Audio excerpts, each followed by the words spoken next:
Nitish cabinet के विस्तार को लेकर राजभवन से सूचना आ चुकी है। मुख्यमंत्री नीतीश कुमार बीजेपी से जो लिस्ट मंगाए थे वो लिस्ट लेकर सम्राट चौधरी, बीजेपी प्रदेश अध्यक्ष, बिहार के डिप्टी सीएम मुख्यमंत्री नीतीश कुमार के आवास पहुंच गए हैं। मुख्यमंत्री आवास दोनों के बीच बातचीत हो रहा है। इस बीच राजभवन से यह सूचना आ चुकी है कि गवर्नर साहब भी पटना लौट गए हैं। सुबह से राज्यपाल पटना में नहीं थे, इस वजह से समय नहीं दिया जा रहा था। टेंटेटिव टाइम जो था कि 2 बजे के बाद गवर्नर साहब आएंगे तो वक्त तय किया जाएगा। और अब से कुछ देर के बाद बिहार में नई सरकार के गठन की प्रक्रिया शुरू हो जाएगी। नई सरकार के कैबिनेट की जो संख्या बढ़ानी है उसकी गठन की कवायद तेज हो जाएगी। हालांकि अब से पहले बीजेपी के विधायक बोलने से बच रहे हैं, कह रहे हैं कि हमें फोन नहीं आया है।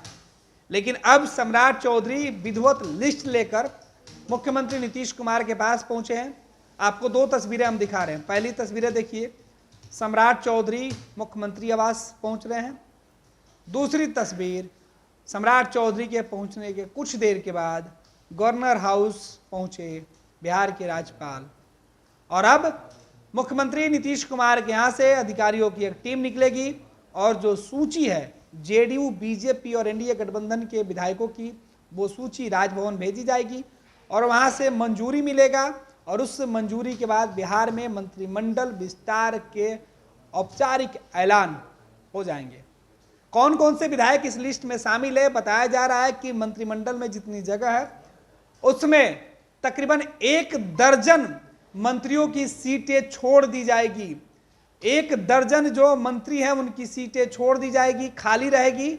और दूसरी जगहों पर जो है गठबंधन के अंदर जो बाकी जो 30 के आसपास जो मंत्री हैं, 25 के आसपास, उनकी जगह भरी जाएगी। आपको बता दें कि बिहार में जब नीतीश कुमार बीजेपी के साथ एनडीए की नई सरकार बना रहे थे उस वक्त सीधे तौर पर बिहार में केवल मुख्यमंत्री नीतीश कुमार सहित 9 विधायकों ने मंत्री पद की शपथ ली थी, जिसमें मुख्यमंत्री नीतीश कुमार के साथ सम्राट चौधरी और विजय सिन्हा डिप्टी सीएम बने, प्रेम कुमार मंत्री बने, विजय चौधरी, श्रवण कुमार, विजेंद्र यादव जेडीयू कोटे से मंत्री बने, हमसे संतोष सुमन बने।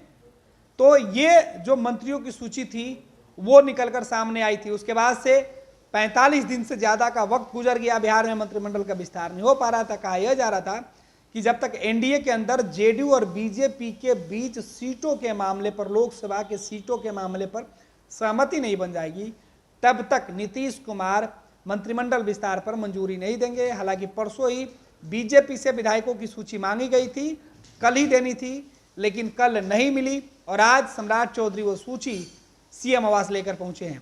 और अब से कुछ देर के बाद मंत्रिमंडल के विस्तार के लिए आधिकारिक घोषणा राजभवन से आनी बाकी है और उसके बाद विधायकों को फोन कॉल जाएगा। देखना है कि इस बार मंत्रिमंडल में किनको जगह मिलती है। कई संभावित नाम है जिनकी चर्चा की जा रही है। संभावित नामों की चर्चा हम नहीं करेंगे, लेकिन अब से कुछ देर बाद जब तस्वीरें साफ हो जाएगी वो भी हम आपको बता देंगे। ये लो, मुंह मीठा करो। आज मैंने अपना जॉब छोड़ दिया, अब हम पूर्णिया वापस जाएंगे। जॉब छोड़ दिया है? मतलब ये घर कैसे चलेगा? हम करेंगे क्या? और माँ बाबूजी क्या बोलेंगे? इसलिए मैं एक और मिठाई का डब्बा लाया। अपने बिजनेस के लिए लोन अप्रूव हो गया। अरे लोन अप्रूव हो गया वो तो ठीक है, लेकिन पूर्णिया में हम रहेंगे कहाँ? अपना घर भी तो नहीं है वहाँ। इसलिए तो एक और मिठाई का डब्बा अलग से लाया हूँ। हमने पूर्णिया में घर ले लिया है, पूर्णिया के ई होम्स पैनोरमा में। पूर्णिया में पैनोरमा ग्रुप लेकर आए हैं ई होम्स पैनोरमा। बड़ा घर, आलीशान जिंदगी और अत्याधुनिक सुविधाओं के संग। अरे अब क्यों मुंह मीठा करवा रही हो? क्योंकि हम घर वापसी जो कर रहे हैं। घर वापसी की खुशी पूर्णिया में ई होम्स पैनोरमा के संग। E Homes Panorama, luxurious lifestyle redefined.